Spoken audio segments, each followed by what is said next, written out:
All right, so today we're diving into something a little different, a YouTube tutorial on crocheting a rose. But before you think, oh, just a simple craft project, trust Yeah. me, this is going to be fascinating. This video by Wafa Handwork, it isn't just a set of instructions. It's like a window into another culture's crafting traditions and a masterclass in teaching through a screen. What's immediately striking is how Wafa bridges languages and cultures. Right from the start, her video title is in both Urdu and English, welcoming a global audience to her craft. Yeah, and speaking of welcoming, I was struck by how she encourages viewers Yeah. to use whatever thread they have on hand. She demonstrates with silk thread, but mentions cotton or parachute thread as options. Makes you feel like you can jump right in, even if you don't have the exact same materials. That inclusivity is really powerful. It democratizes the craft, making it accessible to anyone, regardless of their resources. It reminds us that creativity can flourish, even with limitations. Exactly, and that makes me wonder, could this approach to materials be connected to a broader philosophy within Pakistani crochet? That's a fascinating question. It wouldn't surprise me. If resourcefulness and adaptability were deeply embedded in the history of Pakistani crochet, given the region's diverse textile traditions. Okay, so we've got our thread, Mhm. and she does specify a 11.7 millimeter needle, for those who want to follow precisely.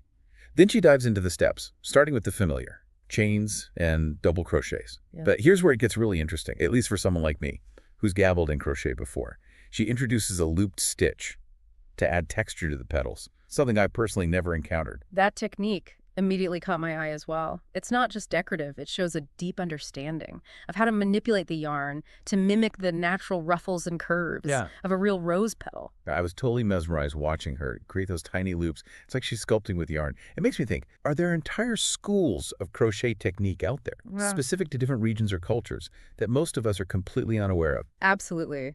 This tutorial gives us just a glimpse into the vast and intricate world of crochet. And it makes you wonder, what other hidden gems are waiting to be discovered? And amidst all these intricate techniques, her personality shines through. At one point, she shows the finished rose and says, "A very cute rose has been made from mashallah." It's so endearing, like she's sharing a little piece of her joy with us. It creates such a warm and inviting atmosphere, almost as if we're sitting with her, learning from a friend. It's not just a tutorial, it's a connection. And that's what's so amazing about this whole deep dive. We started with a simple YouTube tutorial, but we're uncovering so much more. Cultural insights, technical mastery, and even a bit of language learning. And we're just getting started. This seemingly simple crocheted rose is blossoming into a much richer exploration of craft, culture, and creativity. It's fascinating how this tutorial seamlessly blends practicality with artistry. At one point, Wafa mentions creating a daily look. Yes, I was intrigued by that too. It suggests that these crocheted roses aren't just decorative objects, they're integrated into everyday life in some way. It makes you wonder about their cultural significance. Precisely. Do they hold symbolic meaning? Are they used in celebrations or ceremonies? This simple phrase opens up a whole new avenue of inquiry into Pakistani culture. It really highlights how much we can learn from these seemingly simple crafting tutorials. They're not just about acquiring a skill, they're glimpses into different ways of life and cultural perspectives. And speaking of cultural perspectives, the way Wafa navigates language in the video is also quite remarkable. Even though she speaks primarily in Urdu, her instructions are so clear and visually driven that you can easily follow along, even if you don't understand a word she's saying. I was surprised by how engrossed I was, even without understanding the spoken language.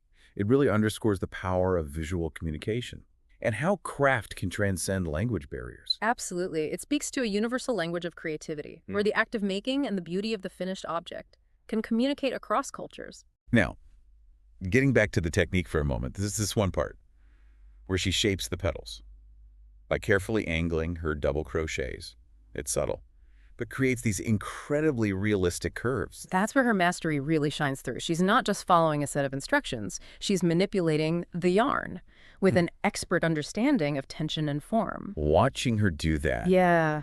made me realize how much I still have to learn about crochet. It's like she's playing an instrument, using her hook and yarn to create a symphony of texture and shape. That's a beautiful analogy. And it reminds us that craft is not just about rote repetition. It's about developing a deep understanding of materials and techniques that allows for true creative expression. So if someone wanted to recreate this rose, What would be the most crucial takeaway from this deep dive, beyond just following the step-by-step instructions? I'd say the key takeaway is to pay close attention to the nuances of her technique. It's not just about the stitches themselves. It's about the way she holds the yarn, the angle of her hook, the subtle adjustments she makes to create the desired shape. Those are the details that elevate the craft from mere imitation to true artistry. It's like learning to paint. You can copy a masterpiece stroke for stroke, but to truly capture its essence, you need to understand the artist's intent and technique. Precisely. And this tutorial offers us a rare glimpse into the mind of a master craftsperson, allowing us to appreciate not just the beauty of the finished product, but also the skill and artistry behind its creation. This has been such a rewarding exploration. I feel like we've only just scratched the surface. Indeed. The seemingly simple crocheted rose has opened up a world of possibilities, inviting us to explore the cultural richness, technical mastery, and creative potential of craft. You know, I'm struck by how much we tend to take for granted the skill and artistry behind everyday objects, especially those made by hand. That's so true. We often focus on the end product without considering the intricate process and the cultural heritage embedded within it. This deep dive into Wafa's rose tutorial is a wonderful reminder to pause and appreciate those layers of meaning. And it's not just about appreciation, it's about empowerment too. Seeing someone like Wafa sharing her expertise so generously online, Yeah. it makes me feel like I can actually try this, even if I'm not an expert crochet. Absolutely. That's the beauty of these online tutorials. They democratize knowledge and make these traditional crafts accessible to a global audience. It's like opening a door to a whole new world of creativity and cultural exchange. Thinking back on the tutorial, there's one detail that really stuck with me. It's when Wafa describes the finished rose as having a daily look. What do you make of that phrase? That detail is so insightful. It suggests that these crocheted roses aren't just occasional decorations. They're woven into the fabric of daily life in some way. It sparks so many questions. How are they used? What do they symbolize? I'm suddenly very curious Right. about the role of crochet in Pakistani culture. Me too.